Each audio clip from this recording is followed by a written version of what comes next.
Most people think mortgage shopping comes down to one thing: the rate. That makes sense. It's the number everyone shows you. But after working inside banks and now as a mortgage broker, I can tell you this. Most people don't end up with the wrong mortgage because the rate was bad. They end up with the wrong mortgage because they were never asked the right questions. This video isn't about telling you what mortgage to get. It's about showing you how mortgage decisions actually work and why the way most people shop almost guarantees problems later on down the line. A mortgage isn't just a product. It's also a contract.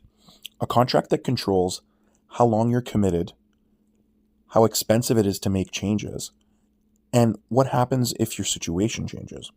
When people compare mortgages, most of the comparison is about rate. What usually gets ignored is how penalties are calculated. Sometimes people don't even know penalties exist. What happens if you move? What happens if your income changes? And how hard is it to adjust the mortgage later on? Those details don't matter on day one. That's not what you're focused on. You're focused on getting the mortgage and getting the keys to your home. They matter and they come to light later on down the line when you're least expecting it. That's where most problems show up, when you least expect them. Most people don't come back years later saying, I chose the wrong mortgage. They say things like, I didn't know that would cost so much.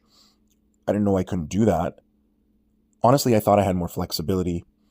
And at the time that they chose the mortgage, none of those issues were obvious to them and they weren't explained clearly. And most people didn't even know what to ask or how to ask. And that's not carelessness on their part. That's missing information. And that's the way the system is built. When most people apply for a mortgage, they're asking things like, how much do you want to borrow? What payment are you comfortable with? Those are the necessary questions, but they're not enough. There's a whole other set of questions that should be a part of this conversation. Important questions. Questions that would actually help you choose a mortgage that still works when life changes. Most people are never asked these questions. And here's the part that's uncomfortable to say out loud. It's not by accident. Banks make a lot of money when people don't plan ahead. They make money on penalties when you need to break your mortgage early. They make money when you can't refinance without massive fees. They make money when you're locked into a structure that no longer fits your life. So there's no incentive to walk you through what might go wrong. There's no incentive to help you think beyond day one. Because if you did, you might choose differently, and that would cost them money. A mortgage can look reasonable when you sign it and still become a problem later. Not because you made a mistake, but because your life changed and the mortgage wasn't built for that. Most mortgages are designed to stay exactly as they were until renewal. If your life no longer matches the structure, costs end up showing up unexpectedly. Penalties, limited options, fees you didn't see coming.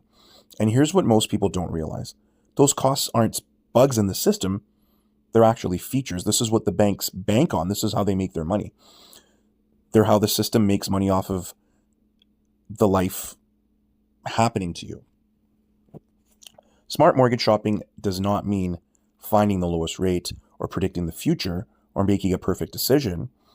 It means understanding trade-offs, knowing where flexibility matters, and choosing a structure that fits more than one outcome. The goal isn't to be right and be perfect. The goal is to avoid being surprised later on. Most people feel uneasy about mortgages for one reason. They were never shown how to think through the decision in a way that protects them. That's why I built the Smart Mortgage Shopping walkthrough.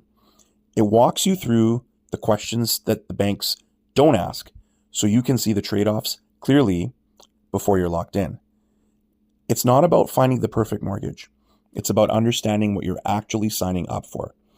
Now, if you want to learn the top 4 questions to be asking when you're shopping for a mortgage, the link is in the description. It's free, it's structured, and it's designed to put you in control of this decision so that you can make a proper and informed decision instead of letting the system decide for you. Because the banks aren't going to tell you this, so I will.